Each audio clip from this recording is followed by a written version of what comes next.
Ya, malam ini saya cuma mau sharing sebentar karena nanti yang khotbah itu bukan saya, yang khotbah Ibu Novi, ya. Cuma saya ingin sharing sebentar. Tidak ngerti, Tuhan ingatkan satu hal, saya nanti ngomong ke anak-anak semua, anak-anak muda. Saya mau ngomong ke depannya kalian tidak jauh lebih mudah, yang kalian hadapi itu jauh lebih susah, lebih sukar. Saya seringkali ngomong yang kalian hadapi kompetisinya ke depannya itu jauh lebih berat daripada yang sekarang. Nah, saya ingatkan begini,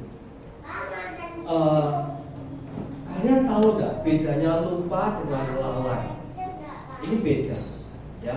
Lupa dengan lalai. Nah, lupa tuh dalam bahasa Indonesia, kamus bahasa Indonesia tuh kalimatnya gini: hilangnya kemampuan untuk mengungkapkan kembali informasi yang telah kita terima atau yang sudah kita pelajari. Jadi benar-benar lali itu informasi atau apa yang sudah direncanakan, dikerjakan itu tiba-tiba lupa atau hilang ingatannya. Orang edan hilang gitu mas, ingatannya itu hilang, itu lupa gitu. Contoh begini, kemarin kan saya kan sama istri saya tuh kita di Jakarta kurang lebih 10 hari ya, 10 hari terus kita disediain apartemen di sana, ya, apartemen sleepy disediain di sana, apartemen sleepy itu kami dikasih tempat lantai 10 nomor B, berarti 10B, ya, apartemennya tempatnya enak, kamarnya orang telu, tapi kami pakai satu dong, ya, masa telu ibu ucap biro pindah ini ya. Nah, waktu saya keluar karena kuncinya satu dong. Waktu saya keluar, nah setelah saya mau balik, saya masuk lift, ya, masuk lift, terus tiba-tiba ada bapak-bapak masuk lift juga, gitu, ya. Terus saya mencet nomor 10, dia mencet nomor berapa nggak tahu, pokoknya dia mencet. Nah, saya sambil balesi HP WA, pintunya begitu dibuka, bapaknya keluar, aku betul, ya, oh B, tulisannya B, tak ketok-ketok, yang mana naik, ya toh, tak ugrek mana naik, aku cukup loy, tak telepon, ya aku itu kemana di, ya delok tak buka delok, gitu, kasih delok, tak ketok, kamu itu panik, harus aku tak ketok, tak kebodi di sebelah, aku metu, loh, kayaknya pergi loh tadi, loh, baru ngomong, iya kok saya kira ngomong, kan gitu kan, wah aku panik, aku memang dengar iso, aku boleh iso panik, bujuku nanti, wah ini perkara sulit loh, bahaya loh ini, ya tuh, ini bahaya kan ini. Nah ternyata sampai sulit tak telepon orang dia katakan, tambah panik aku, tak telepon orang dia katakan, ini piye ini, wah tambah bingung aku deh, gitu. Terus jelas aku bingung, aku menenangkan diri, aduh bojoku nek iki, ternyata aku delok sampai jebule lantai telu. Padahal aku harusnya lantai 10, nek iku lali tenang. Untuk sebelahnya tak gambok, untuk senang tinggi orang wong metu wong liya ora tukaran. Nah itu yang tak maksud lali karena hilang ingatannya. Betul Pak? Ya, kok nek lali ora apa-apa. Tapi kalau lalai, nah ini beda meneh, tak wacake. Lalai itu gini. Lalai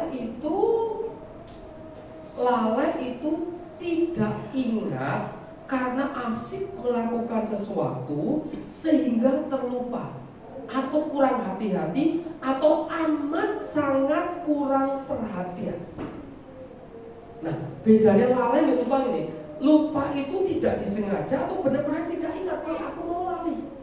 Gitu, ya. Aku pernah cerita mungkin di sini kan waktu kunci omahku kami mau bejo balik, ya kan? Balik mau bejo, terus bojoku ngomong, yang kunci itu enggak apa? Loh ora, sing ngopo ya? Loh, aku mau nak kunci ya. Terus anakku menengahi kita ngelirik. Kowe sang. Nuduh kan. Bunda apa enggak pernah kunci, enggak pernah bawa. Baru sapa? Boleh udah orang ketemu. Ya toh, lagi piye? Minggu-minggu boleh tukang kunci kan mangkel. Ya kan? Terus, ayo wes. Aku tak boleh nanya satpam, tukaran iki goro-goro kunci kan. Ya toh, tekan satpam, Pak, golek anu tukang kunci ndi? Loh, kenapa Pak Budi? Nah, itu kuncinya ketinggalan apa? Hilang kuncinya. Satpam, loh si kunci saya kok. Loh, lah kok iso? Lah kok tinggal lu ngomong bukan anak gitu. Nah, itu namanya lupa. Paham? Ngerti maksudnya? Ya tak balik. Tapi nek lalai itu dengan sengaja. Paham? Nah saya ingin ngomong gini loh, hidupmu itu ditanggung Tuhan. Tapi jangan pernah melalaikan Tuhan, Mas. Paham? Ya, nek melalaikan Tuhan tuh kamu sibuk dengan yang lainnya, sehingga yang utama yang mesti kamu kerjakan tidak kamu kerjakan. Itu lalai. Paham? Nek kowe melalaikan apa yang Tuhan mau atas hidupmu, sehingga rencana Tuhan atas hidupmu tidak terjadi karena kamu sengaja tidak mau terjadi. Itu namanya lalai. Udah balik. Aku kepengen dulu ya anak-anak muda di tempat ini itu menggenapi apa yang Tuhan tetapkan. Lupa boleh, lalai jangan. Lalai itu dengan sengaja tidak mengerjakannya. Setuju ya? Paham ya? Halo, paham ya? Nah, aku cuma ngomong itu. Ojo lalai, lupa rapopo. Nek kowe lupa, tapi kan otak lupa iku jenenge lalai. Ngerti lah? Ya, nek lalai kan aduh, lalai tenan nih. Lah, tapi nek lalai, nek sesuatu yang lupa lalai tenan. Tapi nek lalai Tuhan ngomong jangan kita. Kena kalau ngerjain itu lalai, bro. Betul. Lu mau gereja ngerti ini ibadah yo tek jam berapa? Setengah itu. Lah kok nek setengah itu bengi besok. Lah nek kita bagi teko setengah itu esok, iku lalai, lupa iku. Tapi nek ngerti setengah itu, wis setengah itu kurang 5 urung atus mampu ora ada 101, iku jenenge lalai. Setuju ya? Jadi jangan sampai lalai, tapi jangan lalai. Aduh kamu tidak jangan sampai lalai, tapi lupa. Ayo, tidak lupa, itu tidak sengaja. Tidak lalai, itu sengaja. Ya, oh kalau kiri kanan nih, aduh sengaja. Ayo kau. Ya, sengaja antemi. Oke, aku pulang ya. Iya. Oh dulu dalam doa dulu dong. Ya, shalom semuanya. Ya, kelas ya lama saya dapat berdoa sekali lagi ya biar after. Ya tadi saya tenang sih lebih tepatnya. Kita mau berdoa yuk. Tuhan kami mau belajar firman-Mu, mohon kiranya kenyataan biar Roh Kudus bicara lewat hamba-Mu dari segala kata-kata hamba-Mu. Tuhan beri hikmat, Tuhan beri pengertian, Tuhan ajari anak-anak-Mu dengan bahasa-Mu sendiri Tuhan, untuk mereka tangkap yang jadi mau Tuhan dalam hidup mereka. Terima kasih Tuhan dalam nama Yesus kami berdoa. Amin. Oke, hari ini Kak Novi mau sharing sesuatu yang apa ya? Sebenarnya udah lama gitu kan. Kalau ingat terakhir kali Kak Novi sharing tentang 5 roti 2 ikan, Kak Novi kan sempat prolognya bilang udah nyiapin yang lain, ternyata Tuhan mau ngomong itu gitu kan. Nah hari ini mau disampaikan gitu lah. Nah tapi ya itulah Tuhan ya, kadang suka berbisik gitu ya. Tadi ketika ibadah pertama, ibadah umum, Kak Novi itu cuma dalam hati itu kayak gini. Background of the story dulu ya. Sejujurnya minggu-minggu ini tuh Kak Novi lagi capek cari uang ya capek dalam banyak hal lah, pekerjaan segala macam, istilahnya capek gitu kan dalam segala hal, termasuk buntutnya adalah sempat mau ngomong ke Kak Novi tolong saya jangan dijadwal gitu. Tapi puji Tuhan saya nggak ngomong itu akhirnya karena saya memilih untuk ya udahlah nggak usah gitu kan ya, maksudnya saya cuma sharing ke salah satu sahabatnya Kak Novi, saya bilang aku butuh di doa ini, kayaknya aku capek banget sama semuanya gitu doanya. Dan puji Tuhan yang itu tidak terucap gitu kan. Cuma tadi ketika ibadah Kak Novi itu merenung kayak gitu, sayang ya kalau misalnya kita tuh pelayanan gitu kan, kita tuh nggak ngalami Tuhan ya deh. Di sini udah banyak yang mulai pelayanan kan. Siapa yang udah mulai aktif pelayanan angkat tangan? Yang belum pelayanan angkat kaki, enggak ya, segera ikut pelayanan. Saya lihat kalian udah mulai aktif pelayanan gitu ya. Kalau saya ngikutin story-nya Mr. Andre, Tante Ivana, itu udah pada luar biasa, lebih rajin dari saya akui. Saya ngaku di situ. Tapi jangan sampai mundur. Oke. Ya, ke bawah waktu di kuliah. Jangan sampai kamu melayani Tuhan, kamu di altar, kamu nolong orang untuk semakin dekat sama Tuhan, tapi kamu sendiri gak ngalami Tuhan. Pernah ngalami kayak gitu? Pernah ada? Jatuhnya tuh capek banget, kayak semua energi dalam tubuh, semua ilmu, tenaga dalam yang kamu kumpulkan bertahun-tahun itu kebuang dan kamu gak dapat apa-apa. Tapi orang lain yang kamu layani, mereka nangis-nangis, mereka ketemu Tuhan, mereka share, hidupku diberkati, tapi kamu pulang tuh kamu cuma dapat capek. Jangan sampai kayak gitu. Tadi waktu ibadah cuma diingetin kayak gitu. Dan hari ini sebenarnya gak ada hubungannya, dia gak tahu sih ada hubungannya apa nggak sama yang Kak Novi udah siapin, tapi Kak Novi mau share itu aja. Dan gini, kalau boleh tahu nih, tujuan kalian datang ibadah itu apa sih? Gak usah dijawab, jawab dalam hati aja ya. Tujuan kalian datang ibadah itu apa sih sebenarnya? Coba tanya di lubuk hati kalian yang terdalam, tujuan kalian datang itu apa sih? Apakah karena diabsen Kak Dani? Gitu ya. Apakah karena temenku datang pas aku udah kan? Atau karena aku hari ini tugas Kak, makanya aku datang. Kalau nggak tugas jangan datang gitu kan? Atau karena hal lain? Karena aku lagi deketin si ini Kak, gitu makanya aku datang Kak, biar kelihatan anak Tuhan yang cinta Tuhan dan menjanjikan untuk menjadi kepala keluarga yang baik dan benar gitu. Apakah seperti itu? Atau kalian benar-benar mengingini Tuhan? Jawab sendiri ya. Kalau yang jawabannya bukan yang terakhir, bertobat, itu aja sih Kak Novi mau bilang bertobat, karena itu sia-sia. Percayalah itu sia-sia. Tadi ketika Kak Novi ibadah pertama, sebenarnya firmannya nggak tentang itu ya Kak Dani, tapi entah kenapa ya namanya Roh Kudus itu bicara sama kita itu kan beda-beda ya.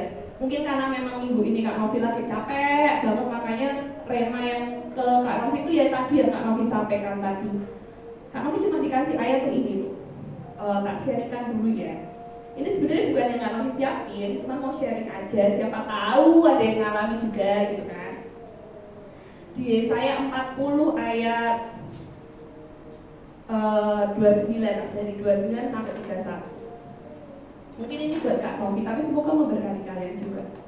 Dia memberi kekuatan kepada yang lelah dan menambah semangat kepada yang tiada berdaya. Orang-orang muda menjadi lelah dan lesu, dan teruna-teruna jatuh tersandung. Ini bicara tentang anak muda gitu kan. Orang-orang muda menjadi lelah dan lesu.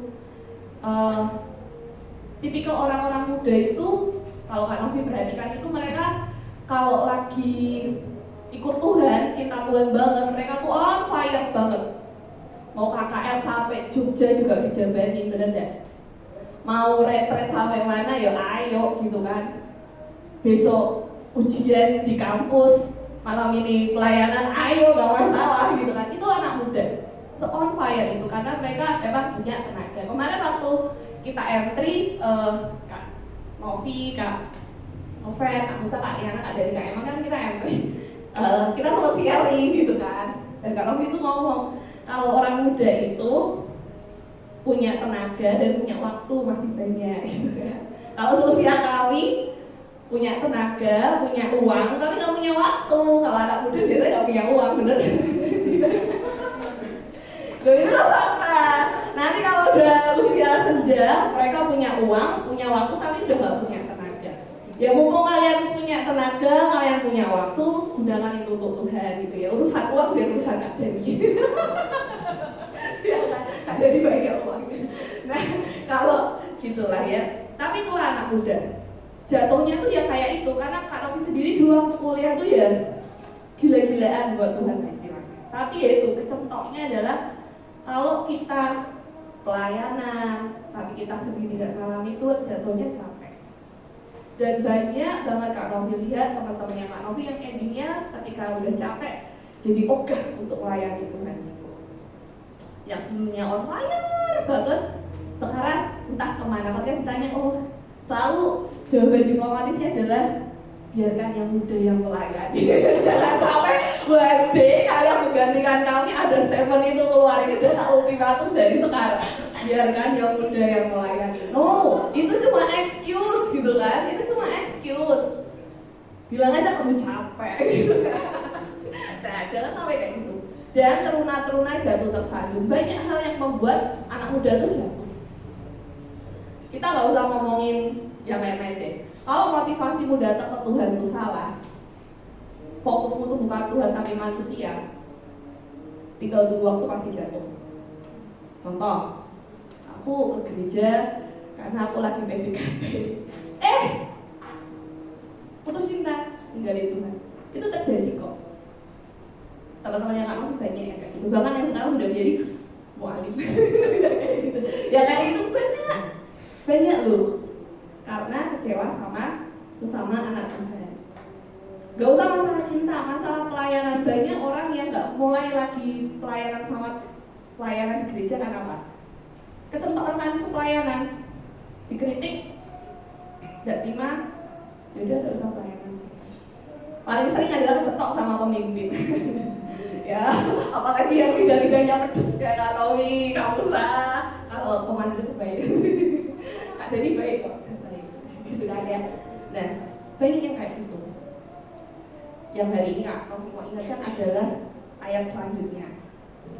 Tetapi orang-orang yang menanti-nantikan Tuhan mendapat kekuatan baru. Mereka seumpama raja wali yang naik terbang dengan kekuatan sayapnya. Mereka berlari dan tidak menjadi lesu, mereka berjalan dan tidak menjadi lelah. Kok ada gitu ya, orang-orang yang berlari tapi tidak jadi lesu, yang berjalan tapi tidak menjadi lelah. Kuncinya tuh ya tadi di atasnya, orang yang menantikan Tuhan, yang fokus hidupnya adalah Tuhan. Kamu main pelayanan dikritik kayak apa? Wah, aku melayani Tuhan kok, nggak melayani kamu. Ya, aku melayani Tuhan, biarlah Tuhan yang menghubungi aku wis. Tapi bukan berarti nggak mau terima masukan ya, nggak mau terima masukan tuh ya udah ya, gitu kan. Jadi orang harus dicepat. Tapi jangan jadikan gini loh. Karena kamu tuh sebenarnya pengen menyenangkan hati siapa sih? Dirimu sendiri atau Tuhan? Ini adalah salah satu yang Kak Novira kan minggu-minggu ini juga sih. Kalau kamu melayani, kamu kecewa, terus kamu berhenti, berarti selama ini kamu mencari kesenangan untuk kamu melayani untuk menyenangkan diri sendiri, benar ya?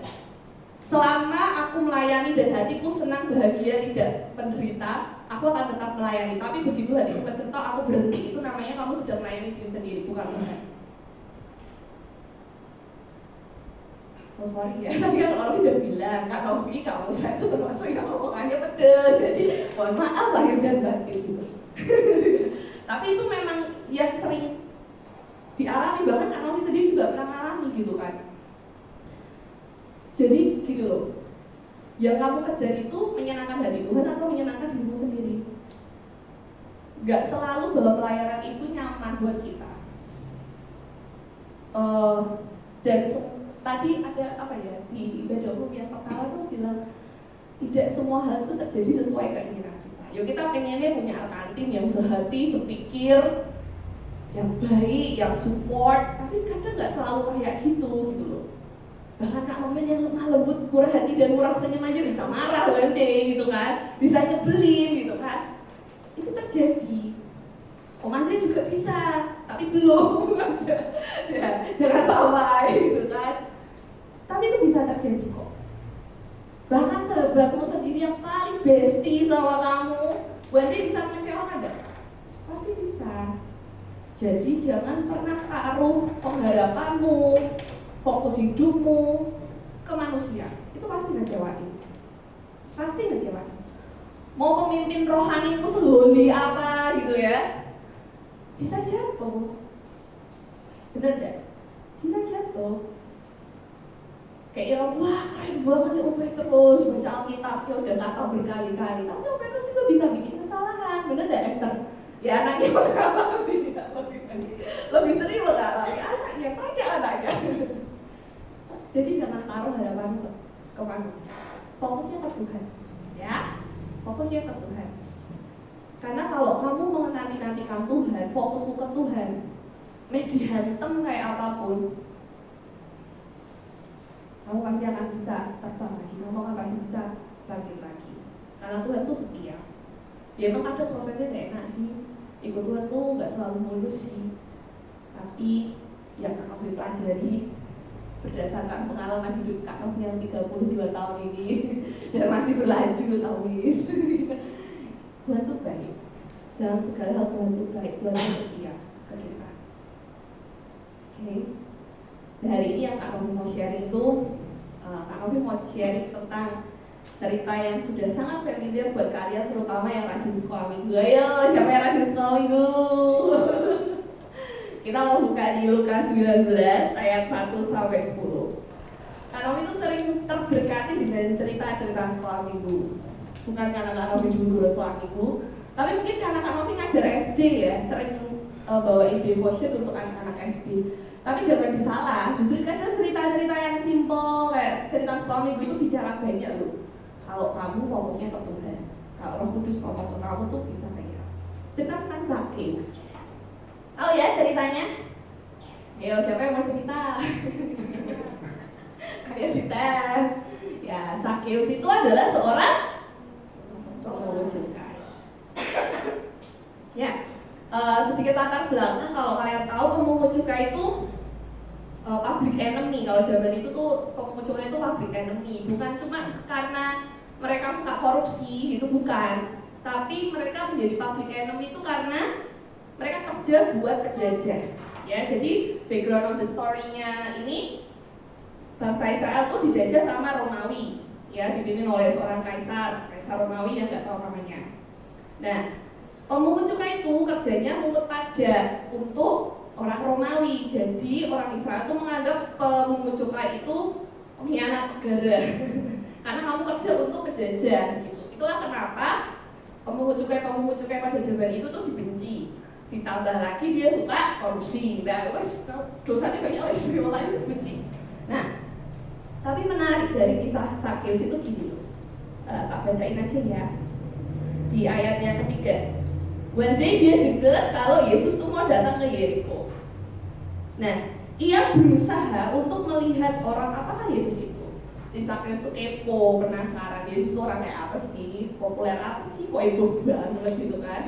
Kayak waktu Coldplay mau datang ke Indonesia langsung FOMO, semua nyari Coldplay. Ada yang pesen? Gak dapet kan? Oh gak punya, wah itu realistis. Saya gak mau nonton juga, saya gak tahu Coldplay itu apa. Itu aneh justru kalau generasi kalian yang fans Coldplay, karena itu sebenarnya angkatan atas banget ya. Nah herannya adik saya tuh nonton konsernya gitu loh. Emang kamu tahu Coldplay? Ya itu langsung mau kok jadi bahas Coldplay. Oke, balik ke Zakheus. Dia tuh penasaran dan dia pengen lihat orang apakah Yesus itu. Tetapi ia tidak berhasil karena orang banyak, sebab badannya pendek. Situasinya adalah semua orang tuh penasaran Yesus tuh kayak apa, dan mereka berbondong-bondong datang. Zakheus juga pengen datang tapi badannya pendek. Dia tahu kok kelemahan dirinya. Maka, nah ini yang menarik. Ini yang menarik yang Kak Novi mau bahas dari ini. Berlarilah ia mendahului orang banyak. Garis bawahi kata mendahului. Jadi kalau diperkirakan Yesus datang jam 10, orang-orang udah ngumpul jam 9, dia udah jam 4 pagi udah duluan mungkin ya. Mungkin. Lalu memanjat pohon ara untuk melihat Yesus yang akan lewat di situ. Dia manjat pohon saking pengennya ketemu. Bukan ketemu sih sebenarnya, pengen lihat doang.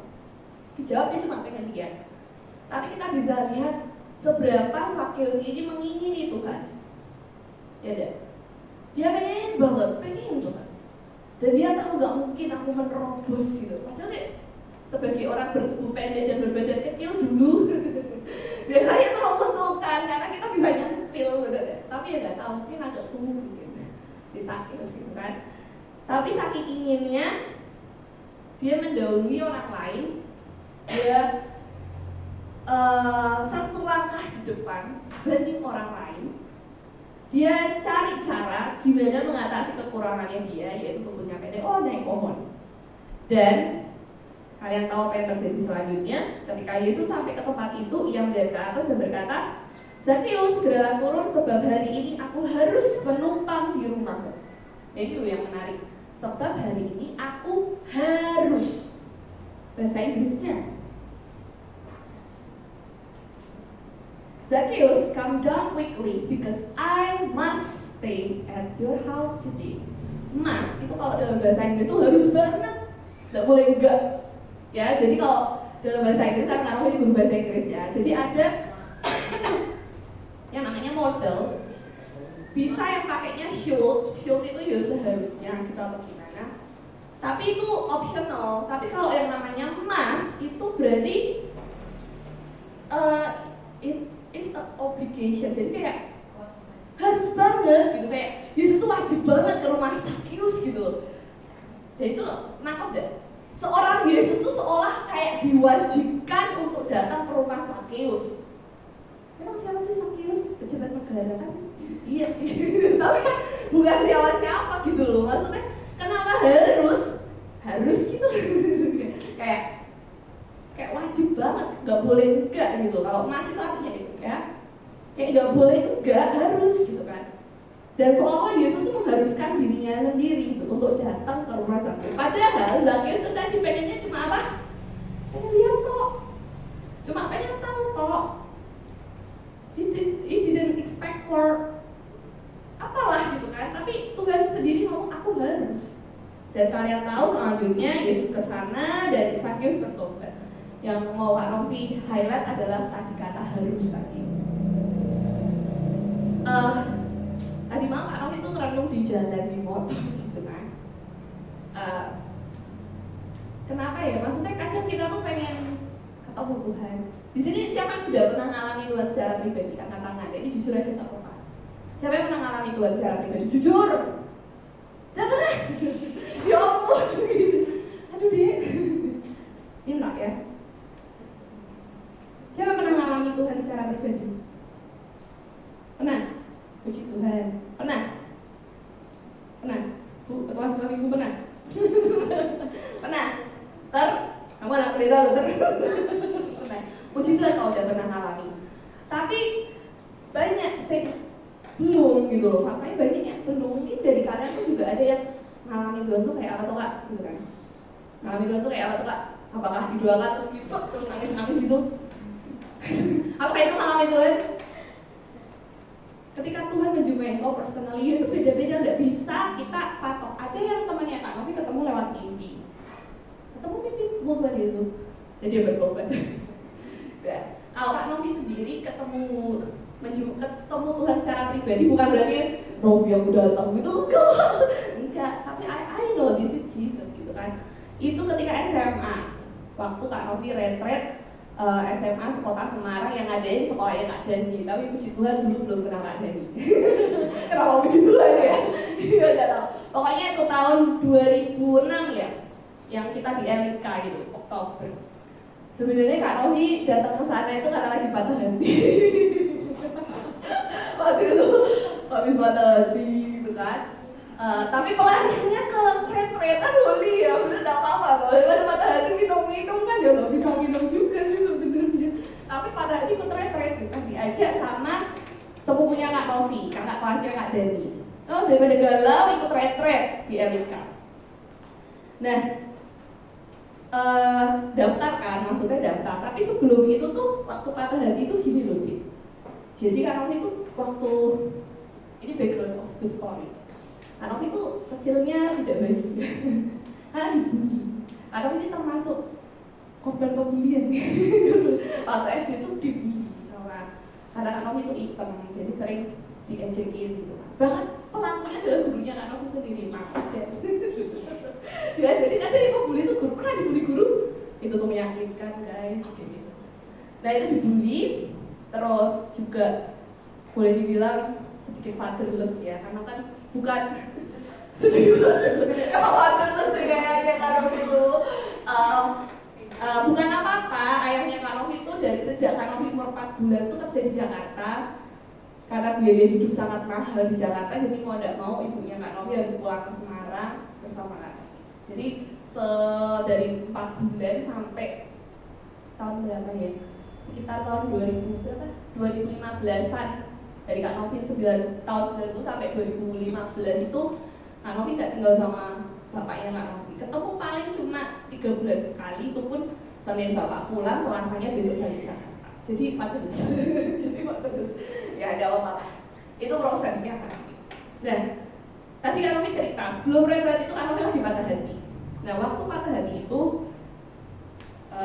ceritanya mantannya Kak Novi selingkuh. Jadi jujur gak apa-apa lah ya. Kalian pernah diselingkuhi, saya juga pernah. Gak apa-apa, saya bisa survive, kalian juga bisa. Oke, semangat. Jadi itu gitu.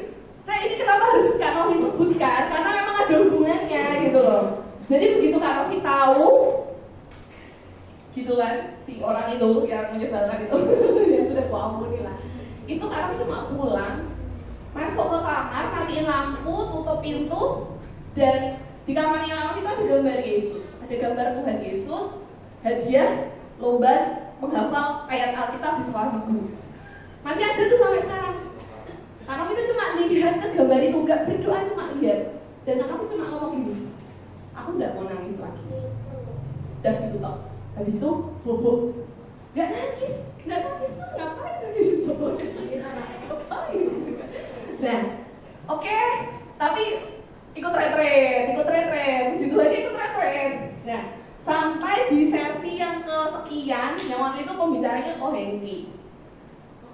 Ya, Kohengki pagi kalau nggak salah pagi, sesi pagi. Udah, yang jadi WL namanya Kak Barsa, itu kakak tingkatnya Kak Novi di UNES. Tapi waktu itu Kak Novi masih SMA, gitu kan? Ya, Kohengki khotbah, biasa kan setelah khotbah ada altar call, semua udah didoain, gitu kan? Udah didoain.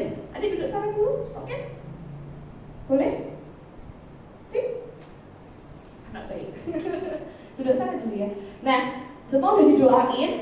Ini ceritanya kan biasanya kalau udah altar call, udah nangis-nangis semua, udah lepat-lepat semua waktu itu. Namanya juga retret gitu kan.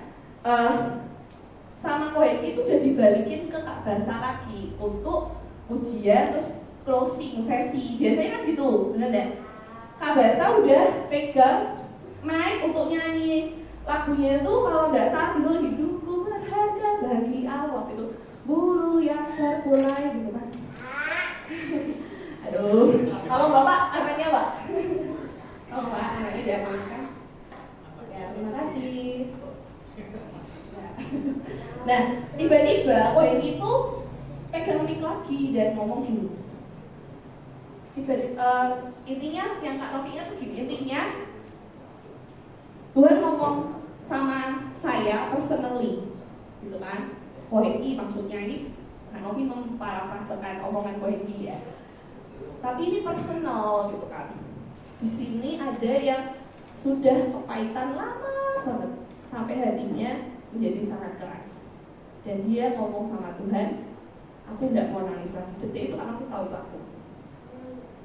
Dan di situ Kak Novi tahu bahwa ternyata itu ya bukan Kak Novi ngomong itu gambar ada yang lainnya, ada Yesusnya enggak ya. Dikira Kak Novi cuma mikir masuk kamar matiin lampu udah ada siapapun yang tahu. Kak Novi cuma ngomong sama gambar, aku udah mau nangis lagi, sampai gitu. Udah berdoa tidur. Tapi ternyata Tuhan tahu loh. Kak Novi tidak kenal Kohengki sama sekali. Itu dari pertama baru aku ketemu yang namanya Kohengki itu ya baru itu gitu kan.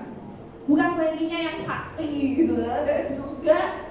Tapi aku tahu itu Tuhan ternyata dalam kegelapan yang aku pikir orang tidak tahu apa yang terjadi pada diriku ini, Tuhan tuh tahu Tuhan. Ketika aku dibully dan aku cuma ngumpet di belakang pohon pisang, di belakang sekolah dan aku nangis, ternyata Tuhan tahu. Dan di situ aku tahu ternyata yang namanya Yesus tuh benar-benar ada.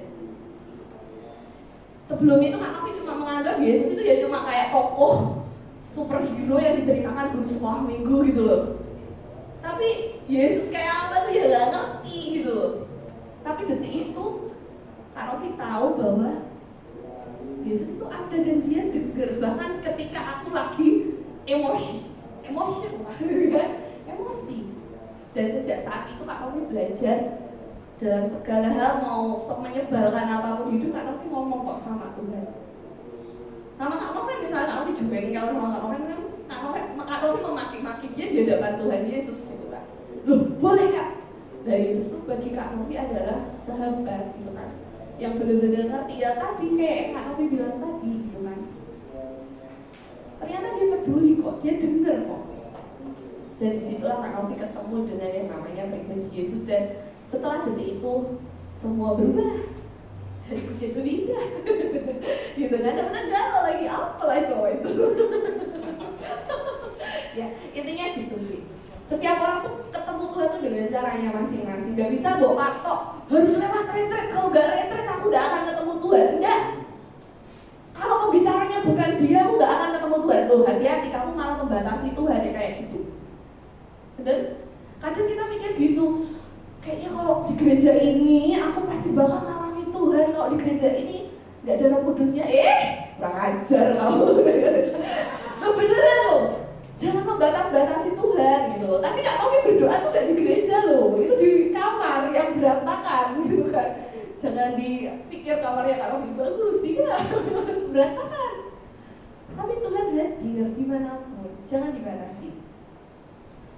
Itu cara Tuhan nemuin kita gitu ya. Tapi again, belajar dari Sakeus, kenapa kok bagi beberapa orang kok ada ya orang yang ditemui Tuhan kayak gitu? Kok aku kayaknya aku berdoa terus, Jumat ikut doa, terus hari apa ikut TMT pemenang, Sabtu sekolah minggu, kan ibadah youth, ibadah ini, tapi kok aku gak ngalami Tuhan gitu loh. Kenapa? Apa salahku, apa dosaku gitu kan? Kenapa dia dilawan Tuhan, kok aku kagak gitu kan? Nah itu Kak Novi gak tahu sih.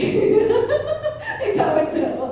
Dan Kak Novi itu ada dua variabel. Satu, itu pilihan kasih karunia Tuhan. Terserah Tuhan. Ada orang yang hidupnya maaf, brengsek banget tapi kok dilawan Tuhan. Contohnya temennya Kak Novi. Brengsek dia. Loh, ini kesaksian lucu.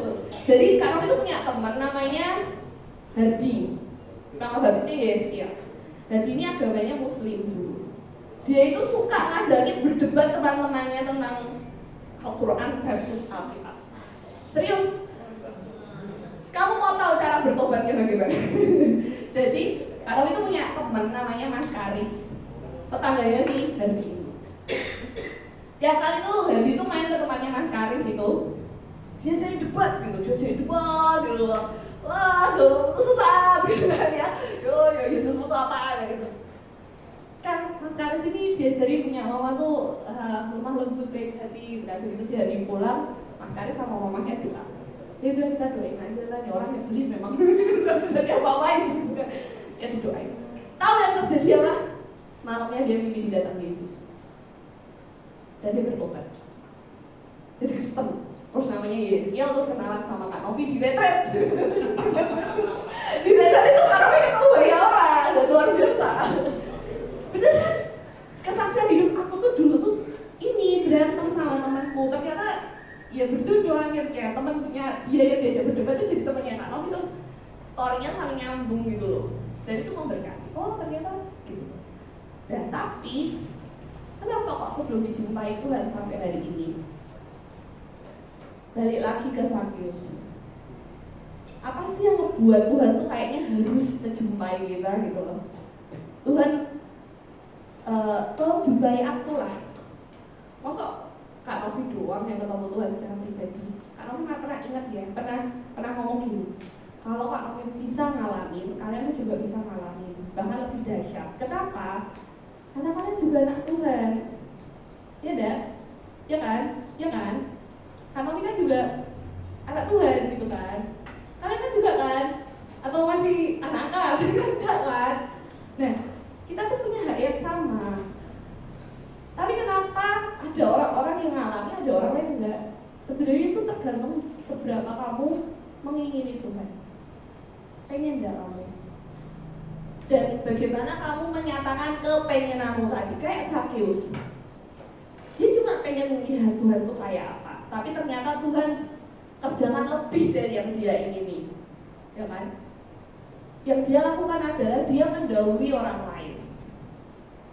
Dia datang lebih dulu. Dia tahu dia terbatas, dia tahu dia pendek, dia mau main fisik sama orang, mau desak-desakan pasti kalah. Dia cari cara lain. Dia caranya aku ketemu Tuhan. Dan disitulah yang menggerakkan surga sampai surga berkata kamu harus temui dia. Nah sekarang seberapa kalian mengingini Tuhan? Dan seberapa kelas kalian mencari Tuhan hari ini? Ya, ada lagi yang di pasal sebelumnya, tepat di atasnya cerita ini ada cerita tentang Bartimeus, seorang buta yang disembuhkan Tuhan. Ketika dia tahu bahwa ada Yesus lewat, dia teriak panggil Yesus, Yesus anak Daud tolong, gitu kan. Dan respon orang-orang di sekelilingnya tuh nyuruh dia diam, berisik gitu kan, ya, berisik gitu kan. Tapi dia nggak menyerah, justru dia panggil lebih keras. Dan disitulah mujizat terjadi di hidupnya. Tuhan melawan dia. Dia nggak menyerah walaupun mungkin orang lain bilang, berisik, stop. Yaitu loh, kadang tantangan itu bisa datang dari diri sendiri, bisa juga dari orang-orang sekitar kita. Kita lagi semangat-semangatnya melayani Tuhan, orang lain nyebelin gitu kan ya. Teman sepelayaran nyebelin gitu kan, pemimpinnya rese gitu kan, kayak permintaan gitu kan. Itu bisa terjadi loh. Pernah temennya Kak Novi itu kecewa gara-gara pemimpin karena gini. Mau ada acara, dia sibuk mas kebetulan. Udah dibikinin poster, H-1 minta ganti loh, orang emosi. Dan dia kecewa, dia memilih untuk kecewa dan dia pergi. Ya kayak gitu tuh sering terjadi gitu kan. Kalau hari ini kalian kecewa sama pemimpin, tenang, kalian banyak temennya. Karena banyak ternyata. Cuman pilihannya kalian mau les atau stay. Itu aja sih, itu soal respon hati sih. Ya, kadang orang bikin, kamu berisik, gak usah macam-macam udah gitu kan. Orang tuh bikin mematahkan semangat kita untuk ikut Tuhan. Karena Novi pernah sharing kan dulu ketika Kak Novi kuliah lagi semangat-semangatnya pelayanan, dari IPK 4 jadi 3,25 itu kan wow. Wah gitu kan rasanya. Aduh, dan itu terang-terangan temannya Kak Novi sendiri ngomong, kamu udah gak usah pelayanan di UK2, fokus aja kuliah. Oh kamu tujuanmu ke UNES itu kuliah kok, bukan pelayanan gitu kan. Ya ada benernya sih. Tapi kan Tuhan memanggil Kak Novi bukan untuk itu gitu kan. Dari SMA Kak Novi ketemu Tuhan tadi yang Kak Novi ceritain. Satu hal yang ditempatkan dari Kak Novi adalah jangan hidup untuk dirimu sendiri. Hidup juga untuk melayani Tuhan, melayani orang lain, jadi berkat buat orang lain. Yo memang capek ketika yang lain pulang kuliah bobo siang, aku pulang kuliah rapat gitu ya. Capek. Habis pulang rapat, yang lain udah bobo atau mungkin mabar bola atau mungkin pacaran, atau mungkin masih harus dalam tugas sampai jam 2 pagi, jam 3 pagi itu sering. Tapi itu namanya bayar harga. Ya kan? Dan Kak Novi memilih untuk enggak wis. Ya enggak apa-apa lah. Naik pelan-pelan dan puji Tuhan tetap kumlaut walaupun enggak 4 gitu kan. Juga mungkin 4 lah ya, mau menang 3,25 ya mungkin 4 lah IPK. Enggak apa-apa lah, enggak lulus jadi lulusan terbaik, setidaknya tidak memalu-malukan Tuhan. Cuma targetnya Kak Novi satu, Kak Novi mau lulus tepat waktu itu aja sih. Ya Kak Novi? Hari ini penuh sindiran ya, habis ini di blacklist, Kak Novi jangan jadi pembicara lagi, tolong. Intinya gitu, kenapa? Karena ya itu, hidup kita tuh harus seimbang, jangan cuma jadi berkat. Jangan batasnya gitu loh, jadi berkat itu berarti harus pelayanan. Dan kuliahmu juga harus jadi berkat, kerjamu juga harus jadi berkat dalam semua hal gitu kan. Kalau 1, 2, 3 itu ayatnya Kak Novi favorit.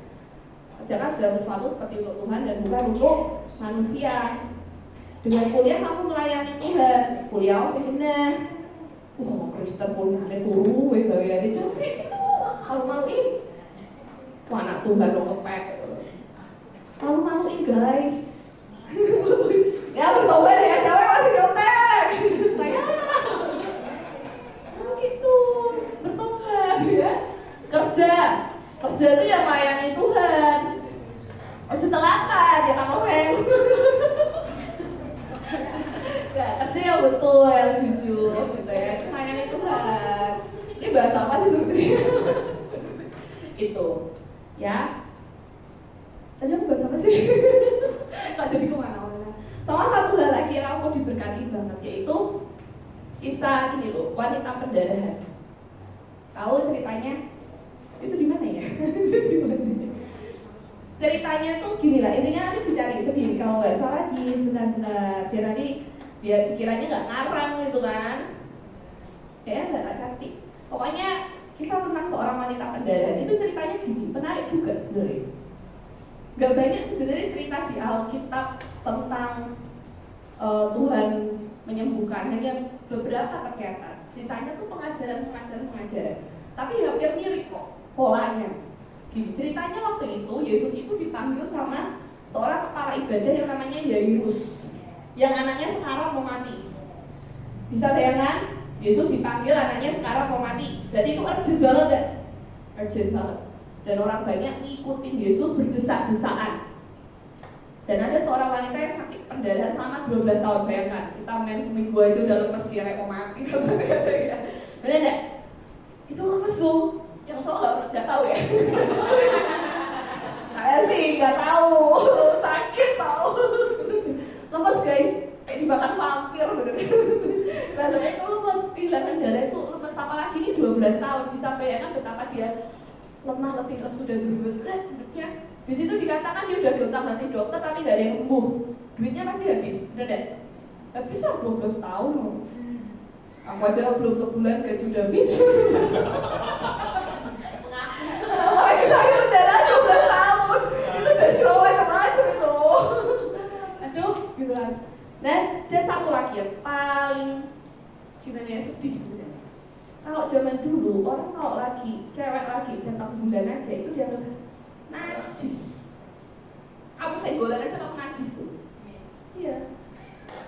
Awas, lagi yang boncengan, Devon dia. Nah itu najis tuh. Bayangkan 12 tahun dia pendarahan, berarti dia najis selama 12 tahun. Siapa temannya dia kalau gitu? Pasti tidak ada. Dia nggak punya teman, nggak punya duit, nggak punya tenaga. Sedih loh sebenarnya kisah si wanita pendarahan ini. Masalahnya itu bukan cuma di sakitnya tok, di kantongnya ya habis duitnya gitu kan ya, di social life-nya. Karena zaman itu kalau kena senggolan sama orang yang lagi datang bulan aja kamu najis, kamu harus nyembelih sapi. Aduh, bagaimana? Ini 12 tahun loh. Berarti kan gak ada yang mau deket-deket sama dia juga. Dan termasuknya dia tuh nekat. Udah lemes, pendarahan, dia mendesak orang banyak untuk bisa menyentuh jubah-jubahnya Yesus. Nekat juga nih orang. Tapi kenekatannya itu berbuah manis. Yesus yang tadi lagi apa? Bukan lagi santai guys. Dia lagi dikejar-kejar waktu karena ini ada pasien mau mati gitu kan. Tapi berkat usahanya, kegigihannya, dan semua daya upayanya dia, Yesus yang tadinya lagi buru-buru mau nolong orang itu, dia berhenti. Mungkin hari ini Tuhan lagi sibuk, Esther lagi berdoa, Tuhan aku jadi sibuk. Gak ada, Tuhan tuh gak ada sibuk itu. Bahkan ketika Yesus ini lagi ada pasien yang mau mati di bentar lagi nih, dia masih bisa sempatkan waktu untuk ngurus ini satu wanita ini yang pendarahan ini. Luar biasa ya.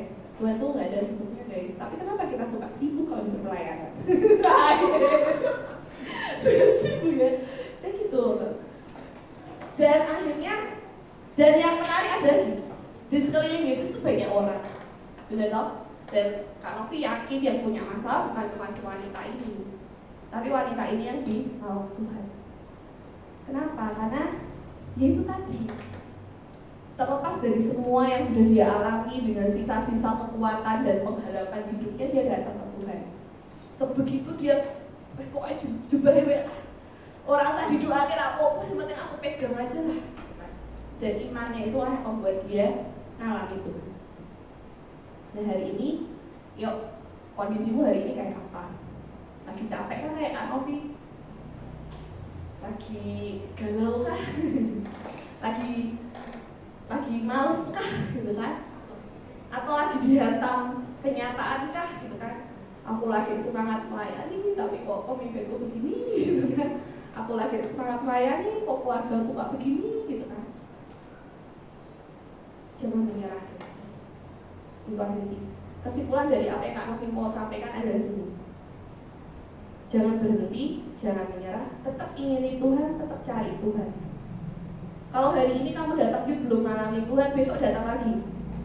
Jangan malah, aku untuk kok yuk gak ada apa-apa gitu kan. Jangan, cari Tuhan lagi. Aku hari ini baca Alkitab, tapi aku gak dapat apa-apa, Kak. Baca lagi. Karena kalau baca Alkitab mungkin kadang gak mudah. Kadang cuma baca, yang penting baca. Kalau aku sih gitu sih, yang penting baca. Hari ini aku doa tapi kok gak mengalami Tuhan, ya udah doa lagi. Push kalau ya. Pray until something happen gitu. Keren ya. Ya pokoknya jangan menyerah. Kenapa? Karena Tuhan pun juga gak pernah menyerah buat hidupmu. Tuhan itu gak pernah menyerah. Sampai liang kubur dia jabanin loh. Kenapa liang kubur? Tadinya Kak Novi mau nulis sampai kayu salib, tapi ternyata kisahnya tuh gak sampai Tuhan Yesus dikubur. Sebenarnya kalau Tuhan salibnya berat, cukup, sudah. Bisa enggak? Bisa, tapi He never stop. Dia mengasihimu sampai liang kubur. Habis itu dia mati. Ya, mosok kamu baru disuruh pikul salib udah menyerah. Yesus tuh udah pikul salib. Pertama dia apa itu deh? Ditangkap, diludahi dulu, dihina. Terus habis dihina apa? Dicambuk, terus habis dicambuk dimahkotai duri, pikul salib, disalib, dikubur gitu kan. Kamu sampai mana nih? Baru dihina, udah nyerah? Apa gitu? Gitu kan? Aku masih di level pikul salib, Kak. Ya jangan nyerah. Tuhan Yesus saja mengasihimu sampai liang kubur. Jadi kita harus mengasihi Yesus sampai liang kubur. Oke? Siapa yang mau mengasihi Yesus sampai liang kubur? Oke. Maksudnya sampai kita dipanggil. Yuk kita mau tutup dalam doa. Kita mau angkat satu pujian.